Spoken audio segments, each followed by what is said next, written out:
Oke ya. Kemudian setelah riwayat penyakit itu ada riwayat keluarga. Ini juga ditanyakan apakah keluarga pernah mendapatkan permasalahan seperti di bawah ini ya. Ini juga akan berpengaruh nantinya yang akan terjadi pada pasien ya. Kemudian pengobatannya dia apa, kita centang sesuai dengan rekam mediknya pasien. Kemudian kebiasaan pasiennya ini, kebiasaan pasien itu wajib ditanyakan, apakah pasiennya merokok, apakah pasiennya minum alkohol, apakah pasiennya minum kopi, Coca-Cola, olahraga rutin dan lain sebagainya. Ini kudu wajib ditanyakan ya. Pengkajian ini harus ditanyakan. Kenapa? Karena merokok, alkohol, sering mengkonsumsi kopi, Coca-Cola, dan lain sebagainya, apalagi yang utama ini merokok dan alkohol, ini akan sangat mempengaruhi efek dari anestesi. Kita ketahui bersama, orang yang cenderung banyak merokok dan alkohol, itu dia akan mengalami resistensi terhadap obat anestesi. Jadi biasanya orang yang merokok dan minum alkohol itu dia akan cepat sadar ya. Kadang di tengah-tengah dia udah terbangun gitu, di tengah-tengah operasi dia terbangun gitu karena dia mengalami resistensi anestesi ya. Karena kan merokok, alkohol itu banyak mengandung zat-zat aditif atau zat-zat ketergantungan ya. Sehingga akan mempengaruhi bagaimana kerja dari obat anestesi. Terus kemudian pola kebutuhan dasar silahkan nanti dituliskan. Kemudian pengkajian khusus, ada sesak napas atau tidak ya. Kemudian batuk ada tidak, lehernya pendek atau tidak ya, karena ini juga akan mempengaruhi bagaimana tindakan intubasi yang akan kita lakukan. Yang kemarin kita sudah tahu ya, lemon itu ya. Kemudian pemeriksaan fisik, mohon di-mute Anissa Sugiyarti. Bentar, Ibu. Lagi error. Nah. Ibu bentar.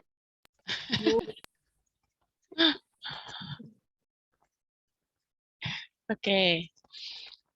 Ya, pemeriksaan fisik, kemudian laboratorium, pemeriksaan fisik penunjang lainnya, kemudian asanya asa berapa, ya, asa berapa, silahkan Anda centang saja sesuai dengan keadaan pasien.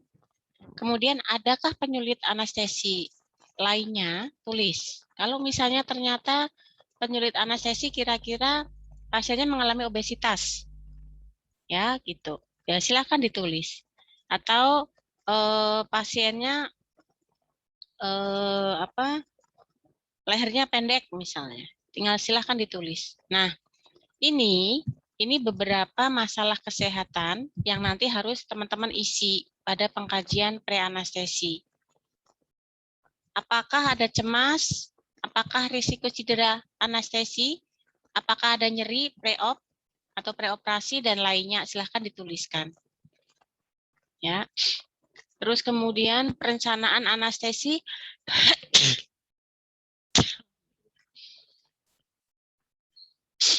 Perencanaan anestesi dan sedasi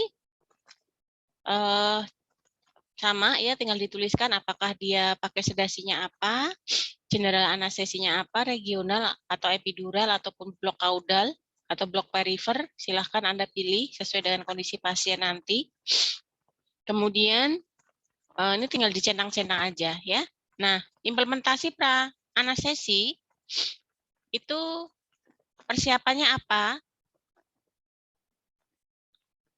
Silahkan Anda checklist, inform consent jangan lupa, puasa dari jam berapa sampai jam berapa diisikan, kemudian transportasi kamar bedah, rencana operasi jam berapa, tanggal berapa, sampai dengan evaluasi di sini nanti dicentang. Kemudian tanda tangan Anda dengan tanda tangan dokter SPAN. Sampai di sini ada yang mau ditanyakan?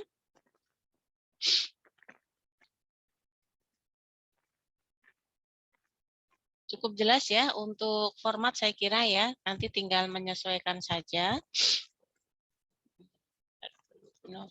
Share lagi format yang satunya. Mana kok enggak muncul? Sama sih sebenarnya ya, sama dengan yang tadi. Nah, sekarang teman-teman sudah ada yang mengerjakan kasus dari yang kemarin saya berikan? Sudah ada? Sudah, Bu. Sudah. Oke. Ada tapi tidak lengkap dan tidak yakin, Bu. Nggak apa-apa, nggak Iya. apa-apa. Kita kan akan bahas di sini. Kita dulu, Bu Nova. Ini jadi, mana ya kasusnya? Anda kan diminta, nanti kan Anda berlatih untuk membuat asuhan keperawatan ya, anestesi ya. Nah, nanti sama dengan nanti Anda pada saat semester 3, Anda nanti akan praktek, jangan sampai Anda nggak tahu terkait dengan bagaimana menentukan diagnosa keperawatan. Ini terjadi pada kakak tingkat Anda yang masih bingung, ya, sehingga semoga kita di angkatan ini tidak terjadi kebingungan. Ada kasus, Tuan Y, umur 50 tahun, dirawat di kamar bedah dengan diagnosis medis hernia inguinalis dextra. Hernia inguinalis itu teman-teman sudah tahu belum apa? Hernia. Tahu ya? Yang tahu? Ada yang tahu hernia inguinalis? Menurutku apa Kondisi bagian penonjolan lain organ. di Ya, paha kanan. ya, pintar. Ya, jadi ada penonjolan. Jadi ususnya itu dia turun ya ke selakangan bagian kanan. Inguinalis itu kan selakangan kita ya, lipatan paha. Rencana hari ini akan dilakukan operasi herniotomi atau pemotongan hernia yang menonjol itu tadi. Kondisi saat ini pasien mengatakan nyeri sejak 1 minggu yang lalu. Pasien mengeluh nyeri pada daerah inguinal dextra. Nyeri meningkat saat berpindah posisi. Terlihat ada benjolan di daerah inguinal dextra. Nyeri seperti terpelintir, skala nyeri 8, ekspresi wajah menahan nyeri dan kesakitan, berkeringat. Pasien terpasang cairan infus RL 20 tetes per menit, tekanan darah sekian, RR sekian. Tugas kalian ini untuk kasus pre-anestesi, lengkapi data pengkajian pre-operasi dari kasus di atas. Buat analisa data, diagnosa, dan intervensi. Ya, paham? Yang pertama adalah Anda diminta untuk melengkapi data pengkajian pre-operasi dari kasus di atas. Teman-teman, ini hanya kasus pemicu saja. Ya, ini hanya kasus pemicu saja. Nah, sebelum Anda teman-teman membuat form analisa data ini, teman-teman harus melengkapi dokumen yang tadi. Ya, dokumen pengkajian pra-anestesi. Dilengkapi dulu, misalnya namanya siapa, dan lain sebagainya. Ini ada alergi obat atau tidak, ada alergi makanan atau tidak. Ini sama dengan yang tadi sebenarnya. Cuman ini dia lebih diperingkas lagi. Riwayat merokok dan alkohol ada atau tidak, riwayat kesehatan sekarang ada atau tidak. Nah, ini kita pura-puranya ini sudah terisi dengan lengkap ya. Pura-puranya ini sudah terisi dengan lengkap. Terus kemudian baru ini ada daftar masalahnya. Nah, daftar masalah tadi itu pasiennya mengatakan nyeri di sini. Nah, inilah yang harus Anda isi, tapi kalau nanti Anda praktek beneran, itu data daftar masalah ke atas ke sana, itu semuanya form ini harus terisi, dicentangin aja sesuai dengan kondisi pasien. Ya, gitu. Nah, sekarang lengkapi data kasus di atas. Dari kasus tadi, kira-kira masalah utamanya apa? Silakan ada yang mau presentasi? Minta tolong. Ya, dipresentasikan aja, Dok. Di share screen, Dok. Bisa nggak share screen? Tapi Bu, saya punya cuman pengkajian aja, Bu. Nggak apa-apa. Belum Seadanya yang sudah kalian kerjakan. Oh, baik. Mbak siapa ini? Claudia, Bu. Oh ya, Claudia. Yuk, Claudia. Nanti bisa kasih nilai, Claudia. Benta ini udah Bisa share screen nggak kamu? belum bisa, Bu. Nggak bisa. Saya jadikan Iya. host ya. Oke, sudah. Claudia, kamu paparin Mbak. Yang bisa presentasi lagi siapa? Nanti yang diskusi, yang menjawab, silakan sebutkan nama, tetap saya berikan nilai ya. Karena untuk kelompok ini semuanya akan dapat, kalau Anda aktif semuanya akan dapat nilai dan kehadiran juga akan mempengaruhi penilaian. Baik Ibu, saya akan mempresentasikan poin pertama, yaitu melengkapi pengkajian pra-anestesi. Di sini kita sudah mengetahui kasusnya. Yang saya lakukan adalah memberikan identitas pasien. Dari nama tuannya, usia 50 tahun, jenis kelamin laki-laki. Identitas pasien di sini menunjukkan agar kita tidak salah dengan pasien yang akan dioperasi. Biar kita tidak salah memasukkan pasien, misalkan dengan pasien hernia tumit mungkin, tapi kita memasukkan pasien yang sama-sama namanya tuannya, tetapi dia melakukan operasi usus buntu, agar tidak ada kesalahan di situ. Lalu RM, jangan lupa RM ya, nomor RM-nya ya, itu yang terpenting. Jadi nggak akan salah orang kalau RM-nya dicocokkan. Oh iya, baik. Iya, dengan nomor R.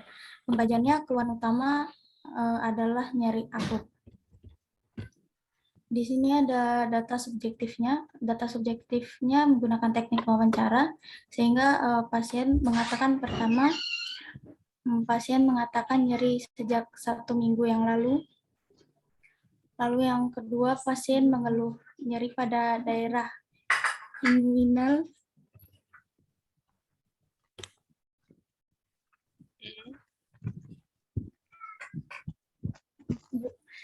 Yang kedua, pasien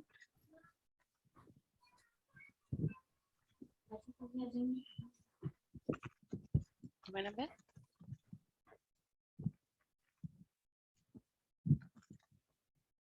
Halo, Mbak Claudia? Di mute. Halo Bu, ya, halo Bu. Yang kedua, pasien mengeluh nyeri pada daerah inguinal dextra atau selangkangan bagian kanan. Lalu yang ketiga, nyeri seperti terpelintir. Lalu yang keempat, nyeri meningkat saat berpindah tempat. Lalu berikut data objektifnya, yaitu yang pertama dengan teknik pemeriksaan fisik, tanda-tanda vital. Yang pertama, tekanan darah 125/80 mm Hg,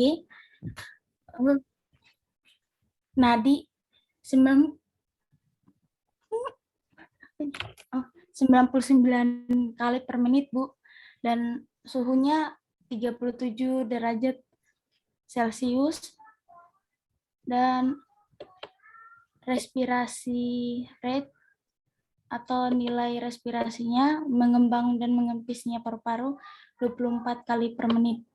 Lalu teknik observasi yaitu yang kita lihat secara langsung dari fisik pasien.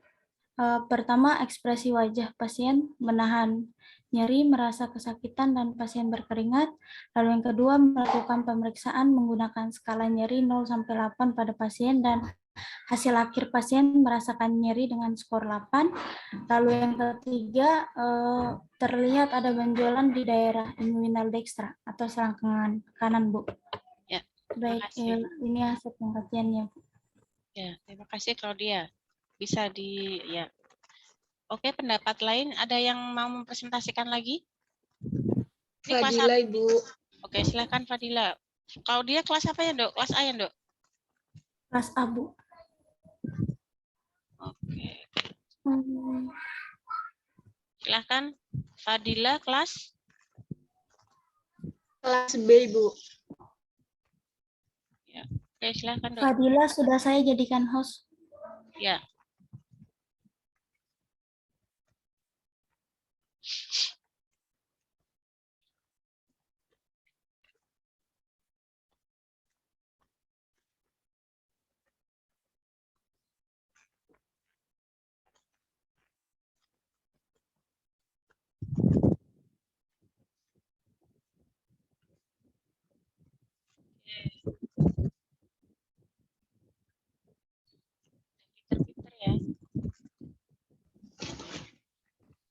Bismillahirrahmanirrahim. Di sini saya akan mempresentasikan dari kasus yang pertama. Langkah pertama yaitu kita langsung pengelompokan data. Data objektif itu dilihat dari perawat atau hasil pemeriksaan, kemudian data subjektif itu didapatkan dari pasien. Data objektif yang didapatkan yang pertama yaitu terlihat ada benjolan di daerah inguinal dextra. Yang kedua, ekspresi wajah pasien menahan nyeri dan kesakitan. Yang ketiga, pasien terlihat berkeringat. Kemudian yang terakhir, pasien mengatakan, mohon maaf ini pasien mengatakan nyeri skala masuk dalam data subjektif karena pasiennya mengatakan dan data tersebut bersumber dari pasien. Data subjektif yang pertama ini tadi pasien mengatakan nyeri skala 8. Kemudian yang kedua, pasien mengatakan nyeri sejak 1 minggu yang lalu. Kemudian yang ketiga, nyeri meningkat saat berpindah posisi. Kemudian langkah yang selanjutnya yaitu kita... Belum selesai ya, Dok? Oh, nih. Belum. Kemudian langkah yang kedua, kita menentukan rencana asuhan preanestesi. Nah, dari data subjektif dan objektif tadi dapat didapatkan di buku Nanda halaman 445, ini diagnosanya yaitu nyeri akut untuk diagnosa keperawatan. Karena di sini batasan karakteristiknya itu lebih dari 2. Dan kalau batasan karakteristiknya itu lebih dari 2, maka bisa diangkat kasus tersebut. Kemudian langkah yang selanjutnya, diagnosis kepenataannya yaitu nyeri akut berhubungan dengan agen cedera biologis atau hernia inguinalis ditandai dengan ekspresi wajah nyeri. Ekspresi wajah pasien menahan nyeri dan kesakitan. Keluhan tentang intensitas nyeri menggunakan standar skala nyeri. Pasien mengatakan nyeri skala 8. Nyeri sejak 1 minggu yang lalu, nyeri meningkat ketika berpindah posisi nyeri. Posisi nyeri terasa seperti terpelintir. Kemudian setelah didapatkan tadi diagnosanya nyeri akut, langkah selanjutnya yaitu kita menentukan tujuan atau NOC, yaitu Nursing Outcomes Classification. Setelah dilakukan asuhan kepenataan selama 1 kali 15 menit, pasien dapat berkurang tingkat nyerinya dengan kriteria hasil nyeri yang dilaporkan berkurang dari skala nyeri menjadi skala 8. Kemudian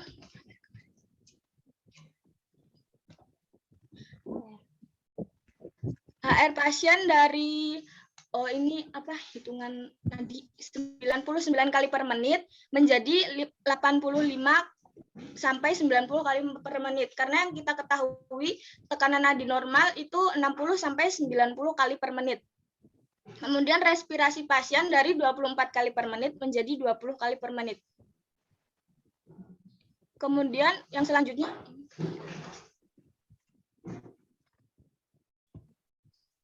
manajemen nyeri. Tindakan yang harus kita lakukan untuk mengurangi nyeri tersebut. Yaitu yang pertama, lakukan pengkajian nyeri secara komprehensif, onset, provoke, quality, radiant, severity, dan treatment. Pilih dan implementasikan tindakan non-farmakologi, teknik relaksasi deep breathing. Kemudian ajarkan penggunaan teknik non-farmakologis, yaitu teknik relaksasi napas dalam. Kemudian atur lingkungan menginstruksikan pasien untuk meminimalkan pergerakan agar nyeri tidak bertambah. Kemudian jangan lupa untuk selalu memonitor tanda-tanda vital. Monitor HR pasien setelah diajarkan dan melakukan teknik manajemen nyeri nafas dalam relaksasi. Monitor respirasi pasien setelah diajarkan dan melakukan teknik manajemen nyeri napas dalam relaksasi. Baik Ibu, mungkin itu yang bisa saya sampaikan. Ya, terima kasih Mbak Fadila. Ada yang lagi mempresentasikan lagi? Kelas C, D, ada? Tidak ada? Silakan yang mau berkomentar. Kalau nggak ada yang presentasi lagi, sebutkan nama. Tambahan yang ini. Ya, gimana Mbak? Alenta ada tambahan yang intra anestesi dan post anestesi untuk bagian analisis data. Kalau sisanya sama. Ada tambahan yang di itu. Kalau intra sama pasca di pertemuan 2 dan 3 nanti, Dok. Kita masih di pre nih. Kita masih fokus di Ya, Bu, makasih.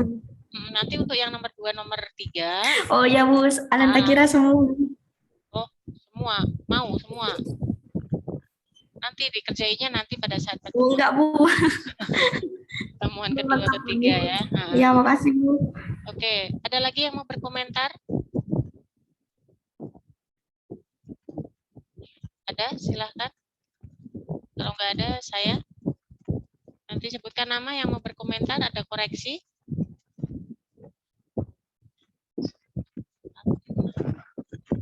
Anda sudah punya buku lidah jual belum? Sudah. Edisi berapa? 13. 13. Edisi 13 pindah jual, iya edisi 13, Bu. Anda lihatnya ini tadi Mbak Fadila lihat di mana, Dok? Lihat di buku panduannya apa? Panduannya ada Nanda, Linda, terus Niknok.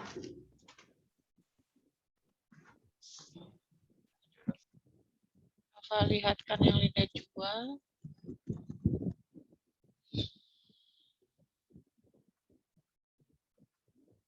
Lidah jual Bu Nova terlihat enggak? Iya Bu, terlihat.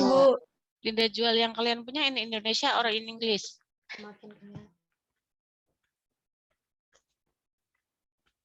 Bahasa Inggris atau bahasa Indonesia yang dipunya? Indonesia, Bu. Indonesia. Kalau yang ini yang aslinya ya. Kita akan lihat itu berarti masalah yang terjadi di pasien adalah apa berarti? Nyeri akut atau nyeri kronis atau masalah apa? Nyeri akut, Bu. Nyeri akut, Bu. Ya, akut. Kita lihat pain acute. Yes. Pain acute di halaman 146. Edisi berapa nih jualnya? Itu yang Inggris. Gak apa-apa, kalian punyanya yang mana nggak masalah. Perbedaannya nggak terlalu jauh. Cuman ini Punova yang Indonesia yang nggak punya yang bahasa Inggris. Cuman lidah jual itu dia keterbatasannya tidak lengkap, tidak selengkap Anda triple N ya, tidak selengkap itu. Jadi kitab suci kita, Anda sebagai seorang penata anestesi itu kitab sucimu tuh lidah jual sebetulnya. Kalau untuk Nanda Niknok itu kitab sucinya perawat, ya. Tapi nggak masalah kalau Anda mau mengintip terkait dengan punyanya Nanda juga nggak masalah, ya. Karena namanya referensi kan kita tidak bisa kita batasi. Cuman kitab sucimu ya ini.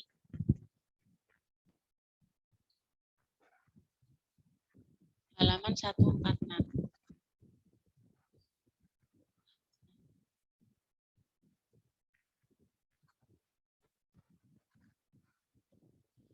Jadi sebenarnya Nanda sebenarnya lidah jual itu sebenarnya itu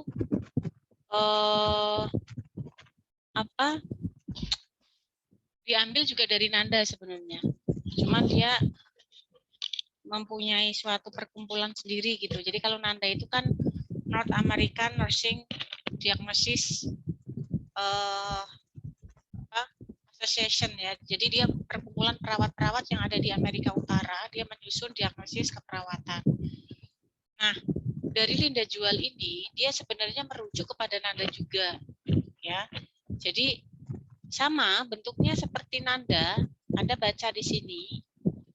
Kan ada definisinya ya. Kemarin Anda sudah diajarkan sama Pak Amin ya atau tim yang lain bahwa definisinya ini harus Anda sesuaikan dengan kondisinya pasien. Kalau ini pain acute ya, itu ya berarti definisinya harus nyeri akut.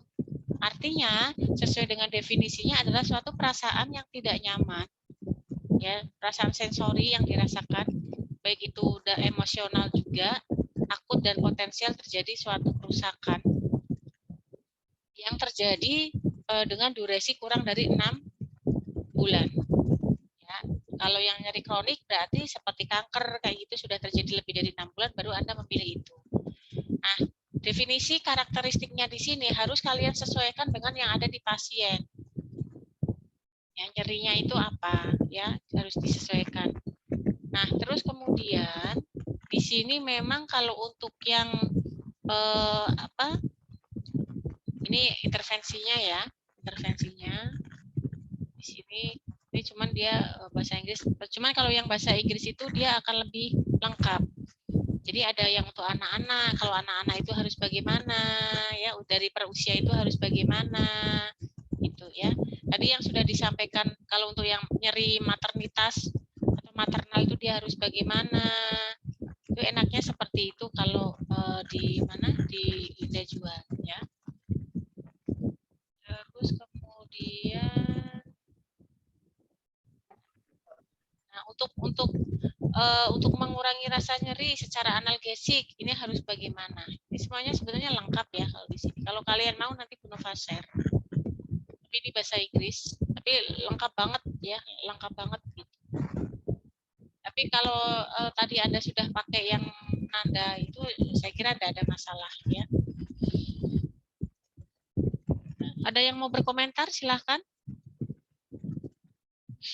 Tadi sudah bagus yang disampaikan Mbak siapa Claudia ditambahkan dengan Mbak Fadila sudah sampai intervensi. Gambarannya berarti Anda sudah paham seperti itu. Karena kasusnya ini kasus mudah ya, mudah pakai banget sudah dikerucutkan nyeri gitu. Nanti kalau kasusnya banyak ya kalian harus memprioritaskan sendiri. Kalau ini kan Anda sudah dibantu nyeri gitu aja udah cukup. Ada yang mau berkomentar? Ada yang mau ditanyakan barangkali? Silahkan boleh. Ibu Fadila izin bertanya. Ya, silahkan Mbak. Misal ini kan kasusnya hernia kan. Hmm? Nah, kadang kita kan bingung Bu ngangkat kasus utama dari tanda-tanda yang udah ditentuin dari data objektif dan subjektif. Nah, itu kita boleh lihat pathway yang di Google nggak sih Bu? Kan kalau di pathway itu kan udah ada tubuh apa lingkarannya, misalnya resiko infeksi atau nyeri akut atau ada lagi intinya seperti gini, itu Bu. Intinya gini Mbak. Untuk zaman sekarang itu kan tidak sesuai zamannya Bu Nova dulu ya. Sekarang Anda mau WOC, BEC kayak seperti sama dengan pathway, itu kan mesti kalau untuk laporan pendahuluan kan Anda membuat pathway ya atau WOC ya. Itu zamannya Bu Nova dulu itu enggak ada itu. Kita tuh enggak pakai internet. Kita belum ada internet dulu. Jadi internet itu masih 10 menit lagi mati. Internet tuh masih ini banget masih asing banget untuk kita gitu sehingga semua referensi kita ambil di buku.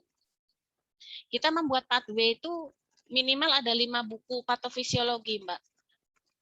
Buku A, B, C, D, E kita baca semuanya misalnya, kemudian kita rangkum sendiri, kita buat bagian-bagian seperti pathway itu. Ya. Itu jadi kita akan lebih memahami. Tapi kalau untuk sekarang kan udah zamannya sudah berbeda dengan dulu. Anda silakan kalau bagi saya nggak masalah kalau Anda mau pakai di internet Google, nggak ada masalah bagi Bu Nova. Yang penting Anda bisa menjelaskan, itu saja. Dan Anda paham. Paham Mbak Fadila? Ya, nggak masalah, nggak apa-apa, silahkan kalau mau ini. Mau pakai dari internet, ambil WOC-nya atau pathway-nya, tapi Anda harus bisa menjelaskan. Kenapa dari sini kok bisa mengakibatkan ini, itu Anda harus paham. Ya, gitu. Ada pertanyaan lain? Anda sudah bisa berarti ya, ini 2 contoh dari Mbak Claudia dan Mbak Fadila itu mencerminkan kalian sudah paham bagaimana cara menyusun diagnosis keperawatan, cara membuat intervensi keperawatan Anda sudah paham. Cuman ini kasusnya gampang banget.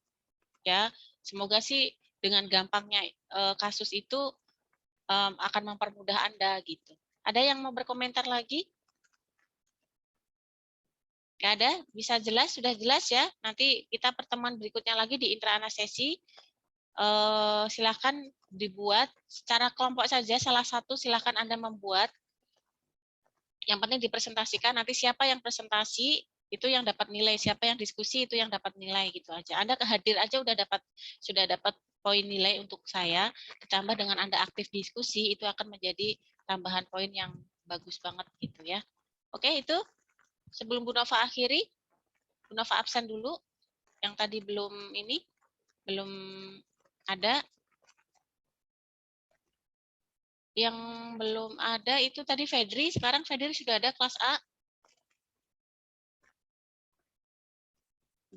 Alfa, berarti Alfa ya Fedri. Gregorius udah ada? Gregorius udah nggak kuliah lagi, Bu. Oh, Gregorius sudah pindah, Bu. keluar ya. Oke. Hasmiatin?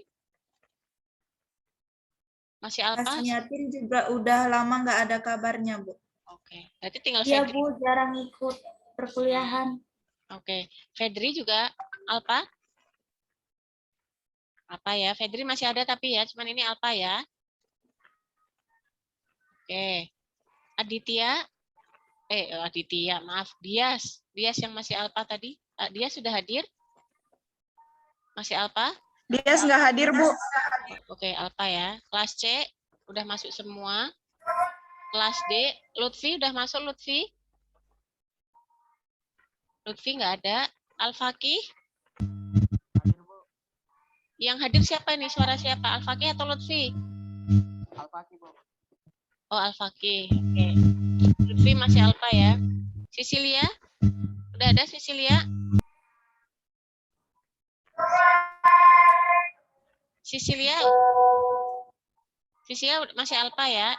Egi? Egi masih Alfa? Hadir, Fauriza? Bu. Oh, Egi. Oke, Fauriza? Hadir, Bu. Oke, Firda? Hadir, Ibu. Hanif? Hadir.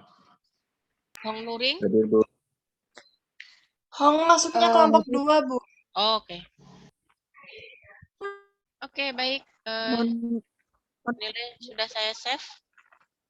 Kalau nggak ada yang mau, iya gimana? Maaf Bu, ini yang kelas D, kelompok 1 Ibu, ini kan kami kemarin terakhir Zoom-nya sama Pak Amin. Nah itu nggak ada tugas apa-apa Bu. Terus kan kami hari ini tiba-tiba ada Zoom sama Ibu. Nah kami jadi kayak, walau kami mau presentasi tuh nggak tahu apa-apa Bu. Maksudnya nggak tahu tugas apa, disuruh apa gitu loh Bu. Iya, Bu, masih bingung. Masih bingung Bu. Oke. Baik, Bu Nova kasih contoh yang dari Bu Nova. Jadi, ntar dulu ya, Bu Nova buka dulu. Jadi, ini kan Anda nanti di semester 3 kalian harus sudah membuat asuhan, dokumentasi asuhan perawatan anestesi. Ya, tapi kalau kalian semester 3 itu sudah masih kebutuhan dasar manusia, tapi sama, Anda harus membuat askep seperti ini, seperti yang tadi sudah disampaikan oleh Fadila sama siapa tuh? Claudia, ya. Jadi, pertama yang harus kalian lakukan adalah ini contoh saya berikan contoh ini ya. Ini contoh umum ya. Contoh umum karena mungkin ada kelas yang belum mendapatkan teorinya. Terlihat dari saya? Share screen dari saya terlihat? Terlihat Bu. Lihat. Oke. Nanti teman-teman akan membuat LP seperti ini. Ya, misalnya ini kasusnya Bu Nova, kasus diabetes mellitus misalnya ya. Nah, nanti akan kita buat seperti ini, kemudian sampai dengan kita membuat VOC-nya. VOC itu sama dengan pathway. Ya. Kalau misalnya tadi ada pertanyaan Fadila, Bu, boleh nggak Bu kita ambil dari internet? Silahkan asal kalian tuh bisa menjelaskan. Ya, tidak hanya Anda ngambil tapi tanpa Anda tahu. Ya, ini contohnya VOC. VOC yang sudah dibuat.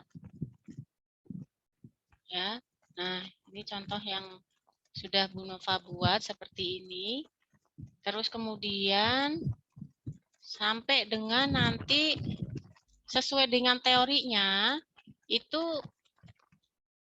pasien dengan karena ini Bu Nova sedang mengelola pasien diabetes mellitus, jadi diagnosa apa sih yang bisa muncul pada pasien diabetes mellitus? Ya, Bu Nova akan tuliskan semua di LP.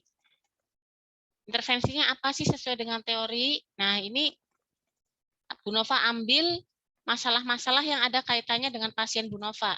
Ya, ini Bu Nova hanya ambil 3. Nah, Ini masih di LP. Nah, kemudian kita baru ke ininya, ke asuhan keperawatannya, asuhan keperawatan anestesinya. Ya, ini Bu Nova berikan yang umum ya, bukan ke anestesi ya. Nah, nanti jangan khawatir teman-teman akan diberikan format seperti yang sudah Bu Nova sampaikan di awal tadi. Formnya adalah form sesuai dengan stasenya Anda praktek apa. Semester 3 Anda akan praktek di KDM, berarti form nanti yang akan kita berikan ke Anda itu adalah form tentang KDM. Anda semester 4, form terkait dengan peri anestesi itu yang tadi sudah Bu Nova share, itu adalah Bu Nova share, sudah Bu Nova tampilkan, itu adalah form terkait dengan Anda nanti praktek di peri anestesi. Nah, itu Anda tulis identitasnya, dari keluhan utamanya apa, riwayat penyakit kesehatan sekarangnya apa, dahulunya apa, ada alergi atau tidak, ada riwayat operasi ada atau tidak, kemudian riwayat keluarganya bagaimana, ya, terus sampai dengan bawah. Nah, baru ini sampai bawah ya, kajiannya, injeksinya apa, ininya apa. Nah, inilah Mbak, ini yang dibuat, ini yang disebut dengan analisa data. Paham nggak Mbak? Siapa tadi yang tanya ya? Mbak siapa Dok? Yang tanya Dok? Elena Winda, Bu. Elena ya. Jadi analisa data setelah Anda mengisi pengkajian semua tadi itu dari A sampai Z itu Anda kelompokkan dulu. Oh kok pasiennya itu mengeluh nyeri hebat ya. Pasiennya mengeluh nyeri hebat. Terus kemudian pasiennya tampak memegangi kepalanya misalnya sambil dipijit-pijit, PKRST ya. Kalau kita karena ini pasiennya ini nyeri kepala hebat ya, jadi pada pasien yang Bu Nova ambil ini pasiennya kompleks banget ya, sudah ada komplikasi dan lain sebagainya. Ini kita masukkan semuanya, tekanan darahnya bagaimana, apa yang terjadi di pasien, intinya seperti itu. Nah kemudian kita buat masalah yang sudah terjadi di pasien ini termasuk dalam masalah keperawatan apa ya. Karena dia pasiennya nyeri sekali, saya ambil di Nanda misalnya karena ini adalah bicara tentang keperawatan. Ya, jadi penurunan kapasitas adaptif intrakranial bla bla bla bla, etiologinya apa. Nah, ini etiologi yang seperti ini adalah namanya WOC kasus. Jadi ada dua, WOC sesuai dengan teori